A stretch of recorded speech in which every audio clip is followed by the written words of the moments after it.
Kanchipuram వకుడా silks నాణ్యత మా ప్రాధాన్యత. మదీనాగూడ, మియాపూర్, హైదరాబాద్ లో త్వరలో శుభారంభం.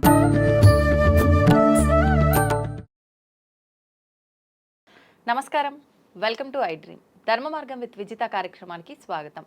ప్రస్తుతం మనతో పాటు ఉన్నారు ప్రముఖ జ్యోతిష పండితులు, ఆధ్యాత్మికవేత్త సుభాష్ శర్మ గారు. ఇప్పుడు గురువు గారితో మాట్లాడి మరిన్ని విషయాలు తెలుసుకునే ప్రయత్నం చేద్దాం. నమస్కారం గురుగారు. శ్రీమాత్రి నమః. గురుగారు, ఉగాది మన తెలుగు వారి నూతన సంవత్సరం రాబోతోంది. అయితే కొంతమందిలో డౌట్ ఉంది, 29, 30 అసలు ఏ రోజున ఉగాది అని చెప్పి. నిజంగా ఏ రోజున ఉగాది? మనకు ఉగాది అనేటటువంటి పండగ 30వ తారీఖు ఆదివారం రోజున యుగాది ప్రారంభమవుతుంది. అంటే యుగము ఆరంభమైనటువంటి రోజు కాబట్టి దీన్ని యుగాది యాక్చువల్ రానున్న వర్ష కాలంలో దీన్ని ఉగాదిగా మార్చేశారు. ఉగాది అంటేనే గ్రహాల యొక్క ప్రభావము అనేటటువంటి మార్పు చెందినటువంటి కారణం చేత, ఈ రోజున బ్రహ్మదేవుడు సృష్టి ఆరంభించినటువంటి కారణం చేత దీన్ని ఉగాది అని పిలవడం జరిగింది. అయితే ఈ సమయంలో ఏంటి అంటే కనుక గ్రహాలు ఏ ఏ స్థానంలో ఉంటే మనిషి యొక్క గ్రహస్థితి ఎలా ఉంటుంది, ఈ సంవత్సర కాలంలో గోచార ఫలితాలు ఏంటి, చాలా మట్టుకు రాశి ఫలాలు చెప్పేటప్పుడు కానివ్వండి, గోచార ఫలితాలు ఇవి ఏంటి అంటే మనిషి యొక్క చాలామంది భయపడుతూ ఉంటారు. ఈ రాశి ఫలాల్లో ఇలా ఉంది అలా ఉంది అని చెప్పి అయితే దీంట్లో గోచార ఫలితాలు వేరే, జన్మ ఫలితాలు వేరే, రెండు రకాల ఫలితాలు ఉంటాయి. గోచార ఫలితాలు అంటే రాశి తానున్నటువంటి రాశి నుంచి ఏ రాశి వరకు గురువు బలం బాగుంది, ఏ రాశిలో శని సంచారం జరుగుతుంది అని తెలుసుకునేటటువంటిది గోచార ఫలితాలు. జన్మ ఫలితాలు ఎలా ఉంటాయి అంటే లగ్న కుండలి నుంచి, అంటే లగ్న స్థానం నుంచి తానున్నటువంటి రాశి వరకు లెక్కించేటటువంటిది ఈ యొక్క జన్మరాశి. కనుక ఇక్కడ జన్మ లగ్న కుండలి చూసేటటువంటి పద్ధతి అంటే వ్యక్తిగతంగా ఒక జాతకం చూడాలంటే జన్మ జాతకం చూడాలి. ఇక మామూలుగా గోచార ఫలితాలు అనేటువంటి ప్రతి సంవత్సరం మార్పు చెందుకుంటూ వచ్చేటటువంటి గోచార ఫలితాలు.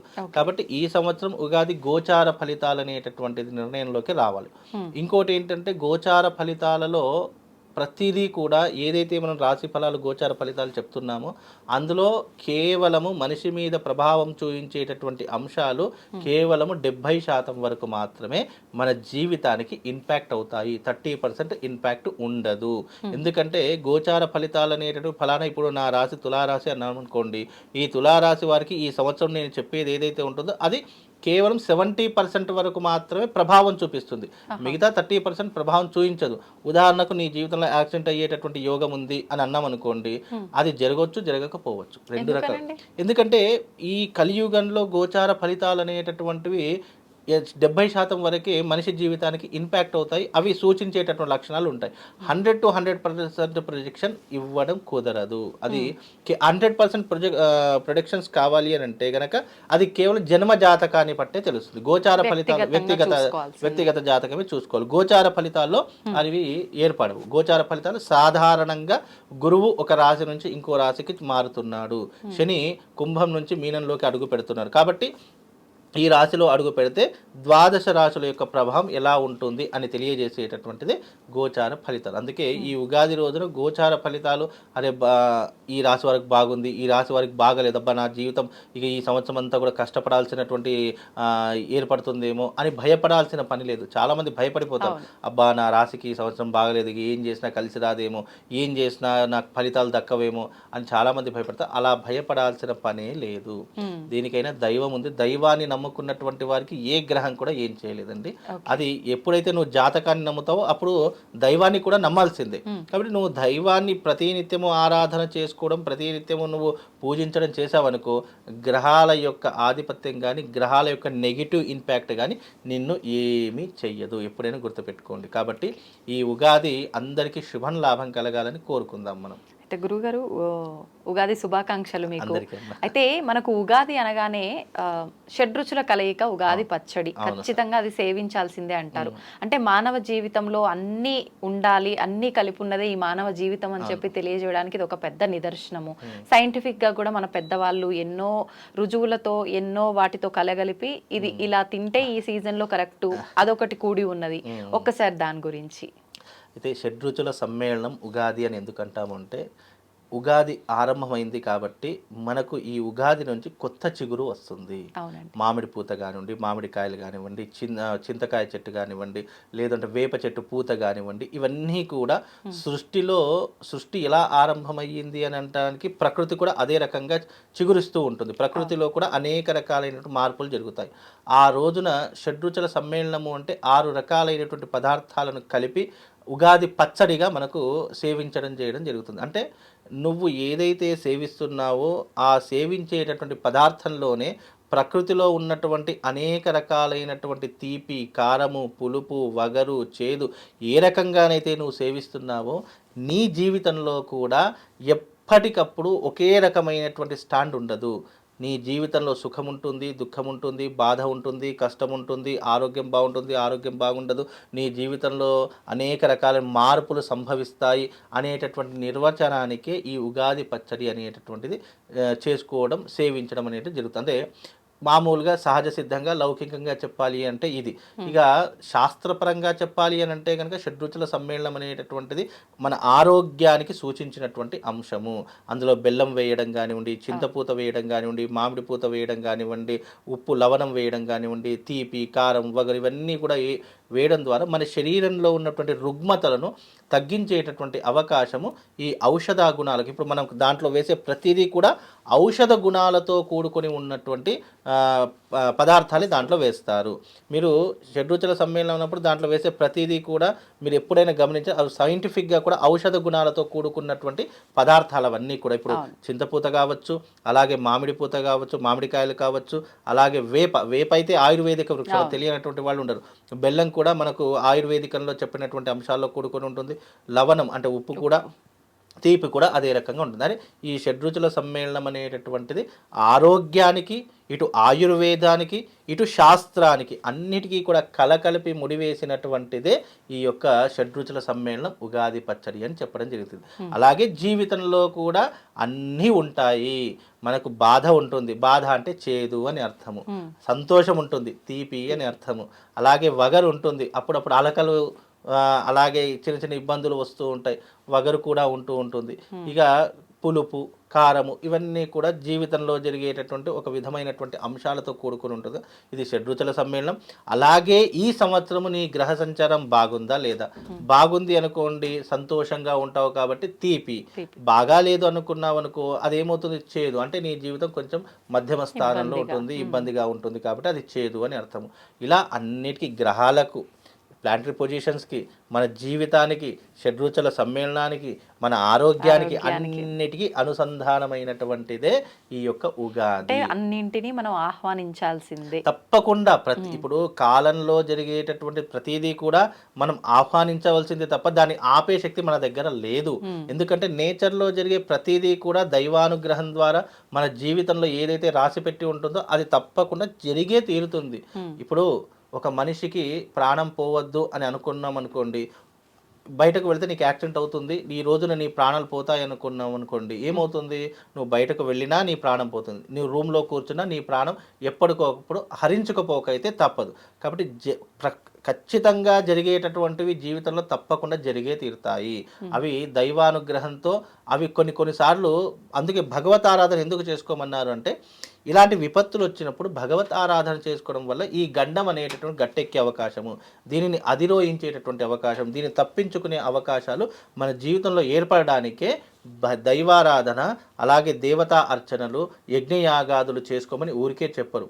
ఇప్పుడు ఋషులు, మునులు, అలాగే మహారాజులు అప్పట్లో ఒక రాజ్యానికి కరువు వచ్చింది, లేదు దేనికైనా ఇబ్బంది వచ్చిందంటే తప్పకుండా యజ్ఞయాగాదులు చేసేటటువంటి ప్రక్రియ ఉండేటటువంటిది. ఎందుకంటే దేశం సుభిక్షంగా ఉండాలంటే అది కేవలం యజ్ఞము ద్వారానే సాధ్యపడుతుంది. అందుకే మనకు ప్రత్యేకమైనటువంటి రోజులు వచ్చినప్పుడు, లేదా మన జీవితాన్ని మార్చుకోవాలి, మన జీవితంలో అభ్యున్నతి కావాలి అనుకుంటే దానికి సులువైనటువంటి మార్గము యజ్ఞ ప్రమాణము. ఈ యజ్ఞం అనేటటువంటిది ఇగో ఇలాంటి పండగల రోజులో కానీ. ఇప్పుడు ఈ రోజు ప్రత్యేకించి ఉగాది రోజు మనం ఇంట్లో అంటే దీపారాధన కానీ విశేషంగా చేయాల్సి ఉంటుందా? ఏముంటుంది మనకు ఉగాది వచ్చింది అంటే షడ్రుచుల సమ్మేళనంతో పాటు ఇంట్లో బ్రహ్మ ముహూర్తంలో లేవడం. ఎందుకంటే బ్రహ్మ సృష్టించినటువంటి సృష్టి ఆవిర్భవించినటువంటి రోజు కాబట్టి బ్రహ్మ ఈ రోజున సృష్టి ఆవిర్భవిస్తాడు కాబట్టి ఈ రోజున బ్రహ్మ ముహూర్తంలో ఎవరైతే లేచి చక్కగా లేచిన వెంటనే తప్పకుండా స్నానం ఆచరణ చేసుకోవాలి. స్నానం ఆచరించిన వెంటనే ఇల్లంతా శుభ్రపరచుకొని ఆ ఇంట్లో కేవలం నిద్ర నుంచి లేవమంటే ఒక్కరో ఇద్దరు లేవడం, కుటుంబ సమేతం అంతా కూడా నిద్ర నుంచి ఎవరు పడుకొని ఉండకూడదు. ఆ తర్వాత మొట్టమొదటిగా దంతధావనాలు చేసుకొని స్నానం ఆచరణ చేసుకొని ఆ తర్వాత భగవత్ ఆరాధన చేసుకోవాలి. ఆ రోజున ఇంటికి తప్పకుండా మామిడి తోరణాలు కట్టాలి. విశేషంగా ఆ రోజున ఇంట్లో దేవతా అర్చన తప్పకుండా జరిగి తీరాలి. ఆ రోజున ఇంట్లో దీపారాధన తప్పకుండా జరిగి తీరాలి. విశేషంగా అయితే ఉగాది రోజున మామూలుగా ఏంటి అంటే అంటే మా పల్లెటూరు పద్ధతిలో ఏంటి అని అంటే కనుక ఇంట్లో ఒక కర్రను పెట్టేటట్టు అంటే ఇంటి బయట ఒక కర్రను వాకిలి అంటుంటాము. అలాంటి వాకిల్లో గోతి తీసి ఒక కర్రను పెట్టేటటువంటి వాళ్ళు. ఆ కర్ర పెట్టిన తర్వాత దాని మీద ఒక కుండ పెట్టేవాళ్ళం. బోర్ల వేసి ఒక కుండను బోర్లించేసిన తర్వాత ఆ కర్రకు బ్రహ్మదేవుడి స్వరూపంగా పూజ చేసేవాళ్ళం. పూజ చేసి పూజ చేసిన కర్రకు చక్కగా కుడక పేర్లు, ఆ తర్వాత ఆ తీపి పదార్థాల పేర్లు ఉంటాయి కదా, అవి వేసి దాన్ని పూజించిన తర్వాత మళ్ళీ అవన్నీ కూడా చిన్నపిల్లలు మా మెడలో వేసేటటువంటి వాళ్ళు అవన్నీ కూడా ఏం చక్కగా ఆస్వాదించి హోలీ పండుగ చిన్నప్పట్లో ఇలా జరిగేది. ఇప్పటికి కూడా చేస్తాం తప్పకుండా, ఇప్పటికి కూడా. ఎందుకంటే అది వంశపారంపర్యంగా వస్తుంది కాబట్టి మా తాతగారు కాదు వాళ్ళ ముత్తాత గారి నుంచి కూడా వస్తుంది. ఇది వాళ్ళ ముందు తరాలు మనకు తెలియదు కదా, ఇది వంశపారంపర్యంగా వస్తుంది కాబట్టి ఇప్పటికీ కూడా మా ఇంటి ముందర తప్పకుండా గోతీసి ఒక కర్రను పేర్చి ఆ కర్రకు కూడా మళ్ళీ చక్కగా పసుపు రాసేసి అంటే దైవిక బ్రహ్మదేవుడు స్వరూపంగా కొలిచి దానిపైన ఈ యొక్క కుండను పెట్టేసిన తర్వాత ఆ కుండకు కూడా మళ్ళీ మొత్తం సున్నం రాస్తాము. సున్నం రాసి దానికి పసుపు బొట్లు పెట్టి గంధం బొట్లు పెట్టి చక్కగా దాన్ని అలంకరించి దానికి పూలదండ వేసేసి అది వేసేస్తాము. ఆ తర్వాత కుడకల పేర్లు, ఆ తర్వాత అవి తీపి పదార్థాల పేర్లు ఏవో ఉంటాయి కదా, అవన్నీ వేసి దానికి పూజిస్తాము. దాదాపుగా సంకల్పము, గణపతి పూజ, గౌరీ పూజ ఇవన్నీ ఆచరించిన తర్వాత దానికి ముందుగా ఈ ఉగాది పచ్చడి ఉంటుంది, దానికి నైవేద్యం పెట్టిన తర్వాతనే మేము సేవించడం జరుగుతుంది. అప్పటి వరకు సేవించడం జరగదు. ఆ తర్వాత ఇంట్లో చేసుకున్నటువంటి పిండి పదార్థాలు కానివ్వండి, వంట పదార్థాలు కానివ్వండి అక్కడ చూయించిన తర్వాతనే మేము ఇతర కార్యక్రమాలు చేసుకునేటటువంటి పద్ధతులు. ఆ రోజున విశేషంగా పంచాంగానికి పూజ చేస్తాము.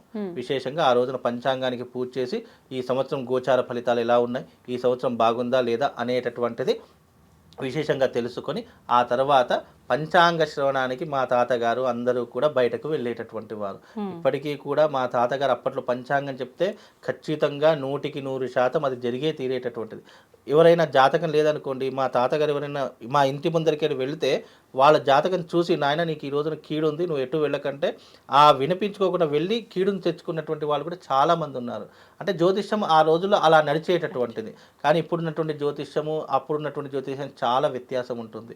ఎందుకంటే అప్పుడున్నటువంటి జ్యోతిష్యం పర్ఫెక్ట్గా మీరు అన్నట్టుగా 100% నీ జీవిత చరిత్ర అంతటి కూడా ముందు వేసి జ్యోతిష్యంలో మార్పు వచ్చిందా? జ్యోతిష్యం చెప్పేవాళ్ళలో మార్పు వచ్చింది, జ్యోతిష్యంలో కూడా మార్పు వచ్చింది. ఎందుకంటే జ్యోతిష్యం అనేటటువంటిది మార్గదర్శి. నాయన నువ్వు ఫలానా ఈ పని చెయ్యకు అని అన్నాం అనుకోండి, ఇవన్నీ ఎవరు వింటారులే చేసి చూద్దాము అని చెప్పి చేసేస్తూ ఉంటారు. వద్దు అన్నదాన్ని చేయడం మూర్ఖత్వం. మూర్ఖత్వాన్ని పాటించాడు అనుకోండి, ఏమవుతుంది? ఆ కష్టము, నష్టము, బాధ, దుఃఖం అన్నీ అనుభవించవలసిందే. నువ్వు చెయ్యకు అని అన్నప్పుడు దాన్ని పక్కన పెట్టేసి దాన్ని ముట్టుకోకుండా ఉంటే నీ జీవితం అద్భుతంగా. ఇప్పుడు ఉదాహరణకు అక్కడ అగ్ని వెలుగుతుంది, నాయన నువ్వు అక్కడికి వెళ్ళకు నీకు అగ్ని కాలుతుంది అని అన్నప్పుడు మనకేం కాలుతుందో ఇట్లాంటి చాలా చూసామని చెప్పేసి వెళ్ళాడు అనుకోండి, తప్పకుండా ఆ అగ్ని కాలే తీరుతుంది. కాబట్టి ఇక్కడ చెప్పేవాడు వినేవాడు సరిగ్గా ఉంటే జ్యోతిషం వాడి జీవితంలో 100% తప్పకుండా ప్రభావం అనేటటువంటిది చూపిస్తుంది. ఒకవేళ జ్యోతిష్యాన్ని నమ్మను అని అనుకున్నప్పుడు నువ్వు ఏం చేస్తావు? ఆ కష్టాన్ని అనుభవించే తీరుతావు. కాబట్టి ఎప్పుడైనా జ్యోతిష్యం అనేటటువంటి చెప్పేవాడి మీద ఉంటుంది, ఆచరించేవాడి మీద ఉంటుంది. చెప్పేవాడు గొప్పతనం కాదు, ఆచరించేవాడు గొప్పవాడు అని శాస్త్రము. ఇప్పుడు మనకు ఉగాది అనగానే ఉగాది పచ్చడి ఎలాగో పంచాంగ శ్రవణం, నవనాయకుల ఫలితాలు ఏ రకంగా ఉన్నాయి గురువుగారు? నవనాయకుల ఫలితాలు ఈ సంవత్సరము రాజు సూర్యుడు అయ్యాడు కాబట్టి సూర్యుడు రాజుగా ఉన్నటువంటి కారణం చేత విపరీతమైనటువంటి ఎండలు, విపరీతమైనటువంటి వడదెబ్బలు, అలాగే ఈ సంవత్సరం ఎర్రటి ధాన్యాలు విపరీతంగా పెరిగేటటువంటి లక్షణాలు ఏర్పడతాయి. అలాగే ఈ సంవత్సరం బంగారపు ధరలు విపరీతంగా ఆకాశానికి అంటేటటువంటి అవకాశాలు ఉంటాయి. ఎర్రటి వస్తువులు కానివ్వండి, ఎర్రటి పప్పు దినుసులు కానివ్వండి, ధరలు విపరీతంగా పెరిగే అవకాశాలు ఉంటాయి. అందులోనూ ఈ సంవత్సరము రాజు సూర్యుడు అయ్యాడు కాబట్టి రాష్ట్ర రాజకీయాలలో అనేక రకాల యుద్ధ వాతావరణం ఉంటుంది. ఎందుకంటే రాజు ఎలా ఉంటే ప్రజలు అలా ఉంటారు. అలాగే రాజు సూర్యుడు అయ్యాడు కాబట్టి విపరీతమైనటువంటి యుద్ధ వాతావరణం ఉంటుంది. రాష్ట్ర రాజకీయాల్లో పెనుమార్పులు సంభవిస్తాయి. అలాగే చర్మ సంబంధితమైనటువంటి వ్యాధులు కావచ్చు, అలాగే శ్వాసకోశకు సంబంధించినటువంటి వ్యాధులు కావచ్చు. ఈ సంవత్సరం ఎక్కువగా ఇలాంటి వ్యాధులతో బాధపడేటటువంటి లక్షణాలు ఉంటాయి. అలాగే విషజ్వరాలు వచ్చేటటువంటి అవకాశాలు కూడా విపరీతంగా ఉంటాయి. కాబట్టి వీలైనంత వరకు ఈ సంవత్సరము కాస్త జాగ్రత్తగా ఉండడం చాలా విశేషము. ఎందుకు అనంటే గనక రాజు యథా రాజా తథా ప్రజ, రాజు ఎలా పరిపాలన చేస్తున్నాడో ప్రజలు కూడా అదే రకమైనటువంటి ఆనందాన్ని అనుభవిస్తారు. రాజు మంచివాడు అనుకోండి, రాజ్యంలో ఉన్నటువంటి ప్రజలందరూ కూడా ఆనందం అనుభవిస్తారు. రాజే చెడ్డవాడయ్యాడు అనుకోండి, ప్రజలందరూ కూడా కష్టపడేటటువంటి తత్వం ఏర్పడుతుంది. కాబట్టి ఈ సంవత్సరము కొంచెం గడ్డు కాలము. అందులోనూ ఈ సంవత్సరము షష్టగ్రహ కూటమి అనేటటువంటి కారణం చేత కూడా దీని యొక్క ప్రభావం ఆరంభమయ్యేటటువంటి రోజు కనుక ఇది ఉగాదికి ఒక రోజు ముందు ఆరంభమవుతుంది. కాబట్టి ఈ అమావాస్య ఆరంభమైనటువంటి రోజు కాబట్టి దీని యొక్క ప్రభావము తప్పకుండా భూమి మీద, నేచర్ మీద అంటే వాతావరణం మీద, అలాగే ప్రకృతి మీద, మనిషి మీద, భూమి మీద తప్పకుండా దీని యొక్క ప్రభావం అనేటటువంటిది ప్రారంభమవుతుంది. కాబట్టి ఈ సంవత్సరం వీలైనంత వరకు దైవిక ఆరాధనలు, యజ్ఞయాగాదులు, దేవతా క్రతువులు ఇంట్లో ఉన్నా సరే దేవతా ప్రార్థనలు చేసుకొని మీ జీవితాన్ని మీరే మలుచుకునేటటువంటి ప్రయత్నం చేయాలి. ఇది ఏదో ఒకరో ఇద్దరో చేయవలసింది కాదు. దేశవ్యాప్తంగా, ప్రపంచవ్యాప్తంగా అందరూ చేసుకోవాలి. ఎందుకంటే ఇక్కడ ఒక విషయం ఏంటి అని అంటే కనుక మనకు ప్రకృతిలో జరిగేదాన్ని దేని ఆపలేము. కానీ మన దాకా రాకుండా మనకు ఒక ప్రొటెక్షన్ అనేటటువంటి భగవంతుడు మనకి ఇచ్చాడు. అదే సులువైనటువంటి మార్గం భక్తి మార్గము. ఆ భక్తి ద్వారా వెళ్తే కనుక తప్పకుండా వాళ్ళకి శుభం లాభం జరుగుతుంది. నవనాయకుల్లో రాజు ఎలా ఉంటే మిగతా గ్రహాలన్నీ కూడా అలాగే ఉంటాయి.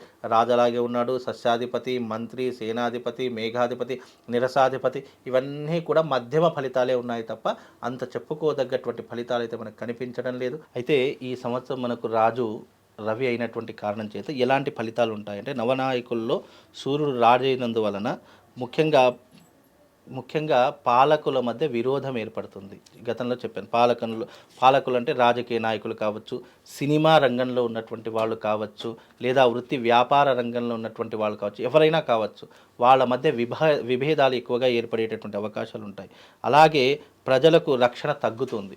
అంటే రాష్ట్ర రాజకీయ నాయకుల వల్ల కావచ్చు, లేదా ఇతరుల వల్ల కావచ్చు, ప్రజలకు అసలు రక్షణ లేకుండా పోతుంది. ఇక మేఘములు మరీ ఎక్కువగా కాక తక్కువగా వర్షవృష్టిని కురిపించేటటువంటి అవకాశాలు ఉంటాయి. ఎందుకంటే తీవ్రమైనటువంటి ఎండలే ఎక్కువగా ఉంటూ ఉంటాయి. అలాగే ఈ సంవత్సరము ముఖ్యంగా పాలకుల వలన, ఆయుధాల వలన ప్రజలకు భయం వస్తుంది.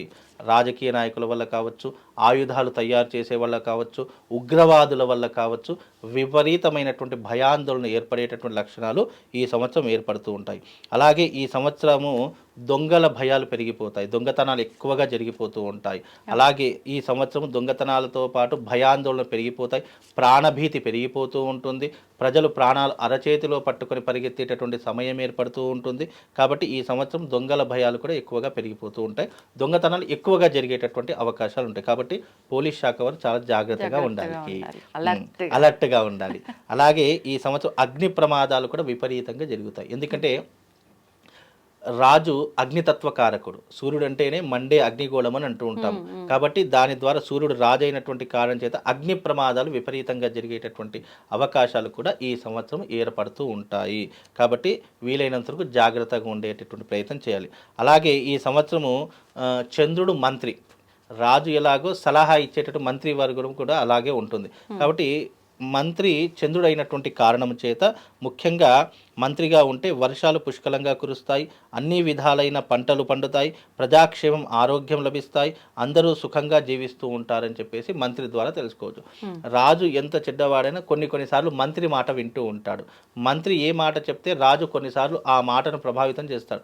రాజు ఒకవేళ నీచుడైనటువంటి వాడైనా సరే కొన్నిసార్లు మంత్రి ద్వారా కూడా మనకు కొంచెం రాజసుభిక్షం అనేటటువంటి ఏర్పడుతుంది. కాబట్టి మనకు చంద్రుడు మంత్రి అయినటువంటి కాదు వర్షాలు కొద్దిగా బాగానే కురుస్తూ ఉంటాయి. అలాగే ముఖ్యంగా సూర్యుడు సేనాధిపతిగా ఉంటే పరిపాలకుల మధ్య కూడా కలహాలు ఉంటాయి. సూర్యుడు కూడా సేనాధిపతి కూడా సూర్యుడే అయినాడు కాబట్టి దానివల్ల కలహాలు ఏర్పడుతూ ఉంటాయి, యుద్ధాలు సంభవిస్తూ ఉంటాయి. మన దేశానికి కానీ పరాయి దేశాలకు కానీ యుద్ధాలు సంభవించే అవకాశం కానీ లేదా మన దేశంలో యుద్ధ వాతావరణం మేల్కోవడం కానివ్వండి ఇలాంటివి ఎక్కువగా జరిగేటటువంటి అవకాశం ఉంటుంది. అలాగే ముఖ్యంగా వాయు ప్రభావం వలన వర్షం తక్కువగా కురుస్తుంది.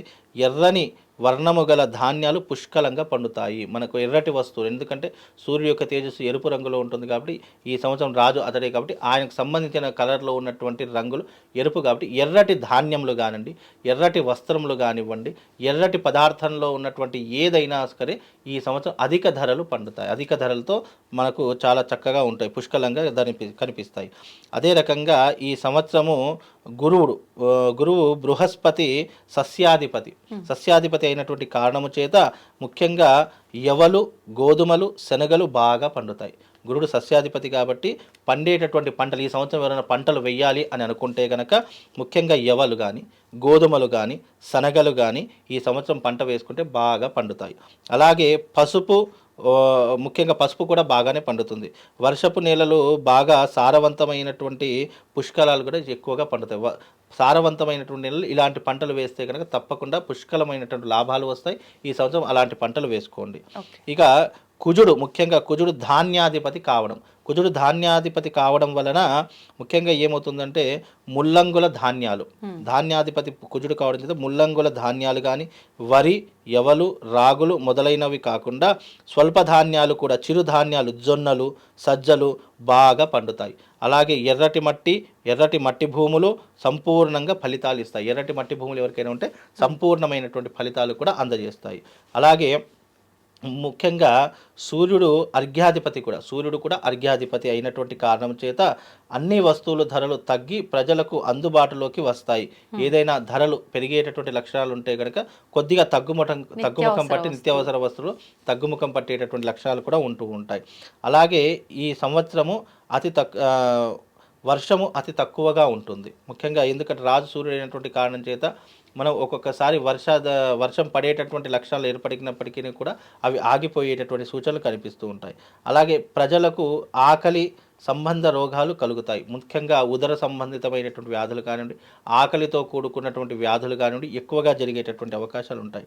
అలాగే పరిపాలకులు కలహాలతో చిక్కుకుంటారు. పరిపాలకులు అంటే దేశాన్ని పరిపాలించే వాళ్ళు కావచ్చు, ప్రపంచాన్ని పరిపాలించే వాళ్ళు కావచ్చు, అలాగే రాష్ట్రాన్ని పరిపాలించేటటువంటి వాళ్ళు కావచ్చు, వాళ్ళందరికీ కూడా కలహాలు అంటే గొడవలు అనేటటువంటి విపరీతంగా ఏర్పడుతూ ఉంటాయి.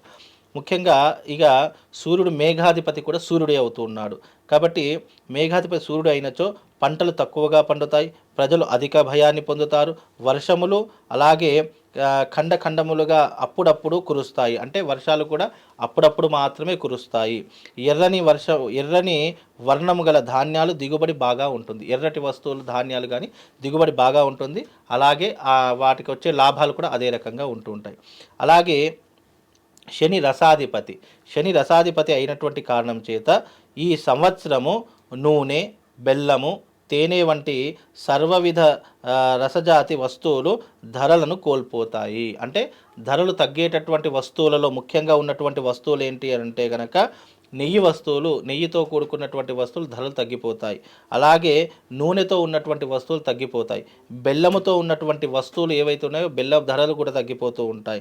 అలాగే తేనెతో కూడుకున్నటువంటివి కానీ తేనెకి సంబంధించిన వస్తువులు కానీ అవి కూడా ధరలు కోల్పోయేటటువంటి అవకాశం ఉంటుంది. కనుక అతి తక్కువ ధరకు చేరుకుంటాయి. కాబట్టి ఈ యొక్క బిజినెస్ చేసేటటువంటి వాళ్ళు కాస్త జాగ్రత్తగా ఉంటే సరిపోతుంది. అలాగే నిరసాధిపతి బుధుడు అయినటువంటి కారణం చేత ఎలాంటి ఫలితాలు ఉంటాయి ఈ సంవత్సరం అంటే కనుక ముఖ్యంగా బుధుడు నిరసాధిపతి అగుట వలన గరుడ పచ్చ మనులు గరుడపచ్చ మనులు అంటే బుధుడికి సంబంధించినటువంటి రత్న జాతి అది. కాబట్టి ఆ రత్నాలకు సంబంధించినటువంటి ఇదంతా కూడా అధికమంతా లభిస్తాయి. అనేక రకాల ధాన్యాలు బాగా పండి అన్ని విధాల జనులకు సమృద్ధిని కలిగిస్తాయి. అంటే ఈ యొక్క పచ్చటి రంగులో ఉన్నటువంటి ధాన్యాలు కావచ్చు, లేదా పచ్చటి రంగులో ఉన్నటువంటి స్టోన్స్ కావచ్చు, ఇవి అధికంగా ఈ సంవత్సరం మనకు లభిస్తాయి. అధికంగా లభించినటువంటి వాటికి ఏమవుతుందంటే ధరలు తగ్గుతాయి. కాబట్టి అవి అధికంగా ఈ సంవత్సరం ఉంటూ ఉంటాయి. ముఖ్యంగా ఈ సంవత్సరం మరియు ఈ యొక్క నవనాయకులు ఈ రకమైనటువంటి ఫలితాలు అంటే ఈ సంవత్సరము సూర్యుడు ముఖ్యంగా సేనాధిపతి సూర్యుడే, మళ్ళీ రాజు సూర్యుడే, అలాగే ఈ యొక్క సస్యాధిపతి అలాగే అర్ఘ్యాధిపతి కూడా సూర్యుడు. అంటే ఇక్కడ 4 పాలకుడు ఎవరు అని అంటే సూర్యుడే. 4 నవనాయకుల్లో 4 యొక్క పాలన ఎవరు చూసుకుంటున్నారంటే సూర్యుడు చూసుకుంటున్నాడు. కాబట్టి ఈ సంవత్సరము సూర్యుడి యొక్క తేజస్సు, సూర్యుడి యొక్క దృష్టి భూమి మీద విపరీతంగా ఏర్పడుతుంది. కాబట్టి సూర్యుడి యొక్క తత్వం ఏంటి అని అంటే గనక ఎండలు మండేలా వేడులు ఎక్కువగా చేసేటటువంటి వాడు, వర్షాలు తక్కువగా కురిపించేటటువంటి వాడు, ఎర్రటి ధాన్యపు వస్తువులను విపరీతంగా ధరలు ఆకాశానికి అంటించేటటువంటి వాడు, అలాగే ఈ సంవత్సరం స్కిన్ ఎలర్జీలు రావడము, విష జ్వరాలు రావడము, ఆరోగ్యం సహకరించకపోవడము, ఇలాంటివి ఎక్కువగా జరిగేటటువంటి లక్షణాలు ఈ సంవత్సరం ఉంటాయి. అలాగే ఈ సంవత్సరం ప్రేమ వివాహాలే విపరీతంగా జరుగుతాయి. పెద్దలు గుర్తించినటువంటి వివాహాలు చాలా తక్కువ శాతంలో జరుగుతాయి. అందులోనూ ఈ సంవత్సరం కరువు కాటకాలు పెరిగిపోతాయి. ముఖ్యంగా రాష్ట్ర రాజకీయ భవిష్యత్తు, అలాగే వాళ్ళు చేసేటటువంటి చర్యలు ఏవైతే ఉన్నాయో, వాళ్ళు తీసుకునేటటువంటి ఈ యొక్క విధానాలు ఏవైతే ఉన్నాయో అవి ప్రజల మీద భారాన్ని పెంచేటటువంటి లక్షణాలు ఈ సంవత్సరం నవనాయకుల ఫలితం వల్ల కలుగుతాయి. ధాన్యాది వస్తువులు అనేటటువంటి తగ్గుతూ పెరుగుతూ వస్తూ ఉంటాయి. కాబట్టి అవి ప్రతి సంవత్సరం పెరుగుతూ తగ్గుతూ వచ్చేటటువంటి సర్వసాధారణంగా జరుగుతాయి. కాబట్టి ఈ సంవత్సరం మనకి ఏంటంటే ముఖ్యమైనటువంటి ఎఫెక్ట్ రాష్ట్ర రాజకీయ నాయకుల వల్ల, దొంగల వల్ల, అలాగే అగ్ని ప్రమాదాల వల్ల ఇబ్బందులు జరిగేటటువంటి లక్షణాలు ఎక్కువగా కనిపిస్తాయండి. ఏ రంగాల వాళ్ళకి ఎక్కువగా రాణించే అవకాశం ఉందంటారు గురుగారు ఇప్పుడు ఉగాది తర్వాత? ఉగాది తర్వాత అంటే ఏ రాసుల వారికి రాణించేటటువంటి మామూలుగా ఇప్పుడు ఇందాక మీరు రాజకీయం గురించి చెప్పారు, అలానే మీడియా కావచ్చు, ఇప్పుడు వ్యవసాయం ఎలా ఉందో చెప్పారు, అలా ఏ రంగాల వాళ్ళకి ముఖ్యంగా ఈ సంవత్సరము ఏ రంగంలో ఉన్నటువంటి వారికి అంటే సినిమా రంగంలో ఉన్నటువంటి వాళ్ళు చాలా రాణించేటటువంటి లక్షణాలు ఉన్నాయి. అలాగే వ్యవసాయ రంగంలో ఉన్నటువంటి వారు వాళ్ళు వేసేటటువంటి వరి కంటే ఎక్కువ మీరు జిగురు పదార్థాలతో ఉన్నటువంటి పదార్థాలు ఎక్కువగా వేసేటటువంటి ప్రయత్నం చేయండి. ముఖ్యంగా సోయా కానివ్వండి, లేదు అని అంటే సన్ఫ్లవర్ కానివ్వండి, అలాగే ఈ యొక్క నువ్వులు కానివ్వండి, ఇలాంటి పదార్థాలను ఎక్కువగా మీరు విక్రయ ప్రదేశాలు చేసేటటువంటి పనులు పెట్టుకోండి. తప్పకుండా దాంట్లో లాభం కలుగుతుంది. అందులోనూ ఈ సంవత్సరం ముఖ్యంగా అత్యధిక లాభాలు వచ్చేటటువంటి పప్పు దినుసులలో అత్యధిక లాభాలు ఆ రంగం వారికి తప్పకుండా, పప్పుల వ్యాపారాలు చేసే వాళ్ళు ఉంటారు కదా, అలాంటి వారికి తప్పకుండా ఈ సంవత్సరము శుభ ఫలితాలు ఉన్నాయి. కాబట్టి వాళ్ళందరికీ కూడా శుభ లాభం కలుగుతుందండి. వ్యక్తిగతంగా అంటే మామూలుగా కొన్ని రాసుల వారికి ఉగాది తర్వాత రాజయోగం పట్టబోతుందంటారు, కొన్ని రాసుల వాళ్ళకి చాలా ఇబ్బంది ఉందంటారు, కొన్ని రాసుల వారికి మధ్యస్థంగా అంటారు. అలాంటి రాసుల వారు ఎవరైనా ఉన్నారా ప్రత్యేకించి? ముఖ్యంగా ఈ సంవత్సరం గనక చూసుకున్నట్టయితే అమ్మ, ముఖ్యంగా ఈ సంవత్సరం అదృష్టం ఉన్నటువంటి రాశి మొట్టమొదటి రాశి వృషభ రాశి. వృషభ రాశి వారు ఈ సంవత్సరం చాలా అదృష్టవంతులు అని చెప్పుకోవచ్చు. ఎందుకంటే గురువు 2వ స్థానంలోను, శని 11వ స్థానంలోను, రాహు 11వ స్థానంలోను. 11వ స్థానం శనికి రాహులకు చాలా అద్భుతమైనటువంటి స్థానం. ఆ స్థానంలో శని రాహులు ఉంటే శుభ ఫలితాలను ఎక్కువగా ఇస్తారు. కాబట్టి శుభ ఫలితాలు ఎక్కువగా ఉంటాయి. అందులో 2వ స్థానంలో గురు సంచారం అనేటటువంటి ఆర్థికపరమైనటువంటి అంశాలకు చాలా పెట్టింది పేరు. కాబట్టి ఆర్థిక పరంగా గురువు 2వ స్థానంలో ఉన్నాడు. కాబట్టి వీళ్ళకు 3 గ్రహాలు చాలా అద్భుతంగా ఈ సంవత్సరం ఫలితాన్ని అందజేస్తాయి. కాబట్టి వృషభ రాశి వారికి పట్టిందల్లా బంగారం అవుతుంది, ముట్టుకున్న పనల్లా కూడా విజయవంతం అవుతుంది. చేసే ప్రతి కార్యాచరణలో కూడా చక్కనైనటువంటి లాభాలు సంపాదిస్తారు. ఈ సంవత్సరం ఆస్తులు కొనుగోలు చేసుకోవడం, బంగారం కొనుగోలు చేసుకోవడం, విశేషంగా వాళ్ళ ఇంటి అందు శుభకార్యాలు ఆచరించడం, ఇలాంటివి తప్పకుండా ఆచరిస్తూ ఉంటారు. కాబట్టి వృషభ రాశి వారు చాలా అదృష్టవంతులు అని చెప్పుకోవచ్చు. మీరు ఏదైనా పెట్టుబడి పెట్టాలి అని అనుకుంటే కనుక బంగారం మీద పెట్టుబడి పెట్టండి. ఎందుకంటే బంగారం మీద పెట్టుబడి పెడితే అది రానున్న కాలంలో తప్పకుండా ₹1,00,000 అయ్యేటటువంటి అవకాశం. గత సంవత్సరంలో ఉగాదప్పుడు అంటే దాదాపుగా 60,000 ఉన్నటువంటి బంగారము ఆదాయం వచ్చే బంగారం ఆకాశానికి అంటుతుంది. తప్పకుండా బంగారం మీద ఇన్వెస్ట్మెంట్ చేయమని చెప్పాను. ఈ రోజున మనం చెప్పుకునేటటువంటి సమయానికి ఈ రోజున బంగారం 90,000 అయ్యింది. అంటే దాదాపుగా 60 నుంచి 90,000 అయితే దాదాపు 30,000 పెరిగింది. అంటే తులానికి 30,000 పెరిగింది అని అంటే గనక 10 తులాలు కొన్నటువంటి వాడికి 3 లక్షలు పెరిగింది. కాబట్టి ఎప్పుడైనా సరే బంగారం మీద ఇన్వెస్ట్మెంట్ చేయండి. బంగారం, భూమి మీద ఈ రెండుటి మీద ఇన్వెస్ట్మెంట్ చేసినటువంటిది ఏదైనా కూడా తప్పకుండా పెరిగే అవకాశం ఉంటుంది తప్ప తరగదు. కాబట్టి ఈ రెండుటి మీద మీరు తప్పకుండా మీరు ఈ యొక్క పెట్టుబడి అనేటటువంటి పెట్టండి. ఇక వృషభ రాశి టాప్ పొజిషన్ అని చెప్పాను. ఇక తదుపరి రాశి ఏంటి అని అంటే గనక ముఖ్యంగా తదుపరి రాశి తులారాశి. తులారాశి వారికి కూడా గురువు 9వ స్థానంలోను, శని 6వ స్థానంలో సంచరిస్తున్నారు. కాబట్టి తులారాశి వారికి కూడా ఈ సంవత్సరం చాలా అద్భుతమైనటువంటి యోగం ఏర్పడుతుంది. ముఖ్యంగా ఈ సంవత్సరం అద్భుతమైనటువంటి రాశులు కేవలం 3 ఉన్నారు. ఒకటి వృషభం, 2 తుల, ఇక 3వది వచ్చేసరికి కుంభం. ఈ 3 రాశుల వారికి ఈ సంవత్సరం చాలా అద్భుతమైనటువంటి యోగం ఉంది అని చెప్పుకోవచ్చు. ఈ 3 రాశుల వారు చాలా అద్భుతమైనటువంటి యోగాన్ని అనుభవిస్తారు. ఎందుకంటే మనం గతంలో కూడా చూసుకుంటే కుంభరాశి వారికి ఏలినాటి శని ఉంది కాబట్టి చాలా ఇబ్బందులు జరిగాయి, చాలా కష్టకాలం అనుభవించారని చెప్పి చాలా మందికి చెప్పారు. కానీ ఈ సంవత్సరము కుంభరాశి వారికి అదృష్ట యోగం. ఎందుకు అని అంటే గనక కుంభరాశి వారికి చూసుకుంటే 5వ స్థానంలో గురు సంచారము, అలాగే 2వ స్థానంలో శని సంచారం అనేటటువంటిది నడుస్తుంది. కాబట్టి కుంభరాశి వారికి కూడా ఈ సంవత్సరం చాలా అద్భుతమైనటువంటి యోగం అని చెప్పుకోవచ్చు. అందులోనూ తులారాశి, వృషభ రాశి, కుంభరాశితో పాటు ముఖ్యంగా ఈ సంవత్సరము సింహరాశికి కూడా గురువు 11వ స్థానంలో సంచరిస్తున్నాడు. కాకపోతే 8వ స్థానంలో శని సంచారం, 8వ శని నడుస్తుంది. కాబట్టి కొద్ది వరకు మధ్యమ ఫలితాలని చెప్పుకోవచ్చు. ఈ 3 రాశుల వారికి మాత్రం చాలా అద్భుతమైన ఫలితాలు. ఇక మిగతా రాశులందరికీ కూడా మధ్యమ ఫలితాలు. అంత హై పొజిషన్ కాదు, అంత లో పొజిషన్ కాదు. ముఖ్యంగా ఈ సంవత్సరము బ్యాడ్ పొజిషన్లో ఉన్నటువంటి రాశులు ఏవైతే ఉన్నాయంటే ముఖ్యంగా మేషరాశి వారికి ఏలినాటి శని ప్రభావం ప్రారంభమవుతుంది. అలాగే 3వ స్థానంలో గురు సంచారం ప్రారంభమవుతుంది. కాబట్టి అన్నదమ్ముల వల్ల నష్టం ఏర్పడుతుంది, కుటుంబ సభ్యుల ద్వారా గొడవలు ఏర్పడుతూ ఉంటాయి. అలాగే 12వ స్థానంలో శని సంచారం వల్ల ఖర్చులు అధికమవుతూ ఉంటాయి. ఉద్యోగంలో కానీ లేదా చేసే వృత్తిలో కానీ మార్పులు చేర్పులు ఏర్పడేటటువంటి అవకాశం ఉంటుంది. స్థాన మార్పిడి జరిగేటటువంటి అవకాశం ఎక్కువ శాతంగా ఉంటూ ఉంటుంది.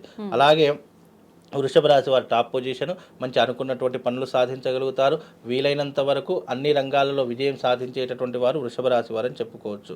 ఎందుకంటే గురువు 2వ స్థానంలోను, శని 11వ స్థానంలోను, రాహు 11వ స్థానంలోను వీళ్ళకు చాలా అద్భుతమైనటువంటి యోగాన్ని అనుభవిస్తూ ఉంటాడు.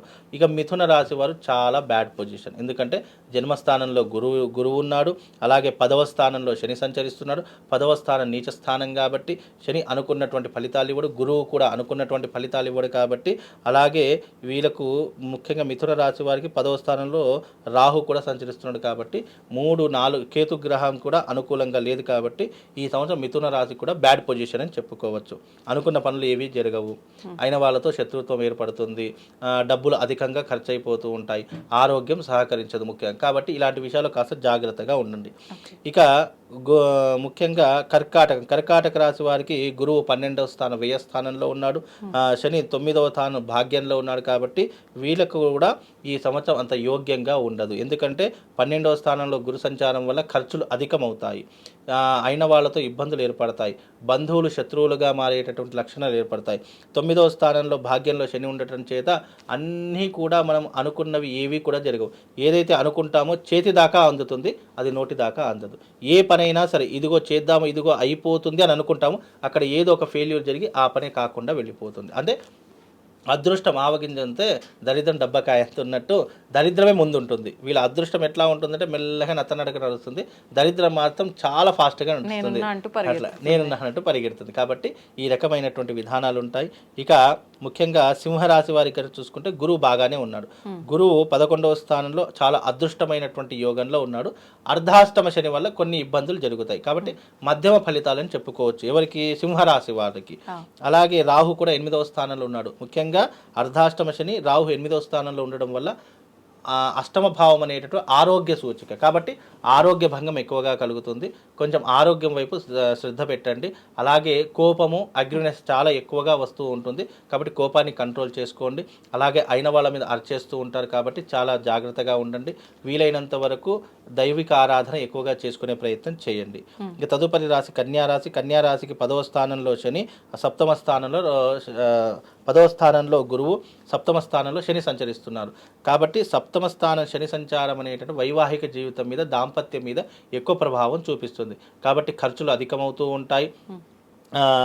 దంపతుల మధ్య విడాకులు ఏర్పడము, దాంపత్యం విడిపోవడము, లేదు అంటే గొడవలు ఏర్పడము, ప్రతి చిన్న విషయానికి అగ్రినెస్ కోపం రావడము, లేదా కాపురం కొన్ని రోజుల వరకు విడిపోవడము, ఇలాంటివి ఎక్కువగా జరుగుతుంటాయి. కాబట్టి కాస్త జాగ్రత్తగా ఉండండి.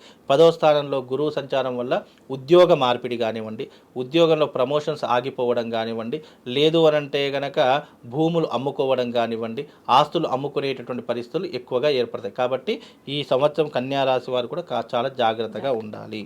ఇక తదుపరి రాశి తులారాశి. తులారాశి వారికి 9వ స్థానంలో గురు సంచారము, 6వ స్థానంలో శని సంచారం కనుక వీళ్ళ యొక్క జాతకం టాప్ పొజిషన్ అని చెప్పుకోవచ్చు. వీళ్ళకి బ్యాడ్ అంటూ ఏమీ లేదు.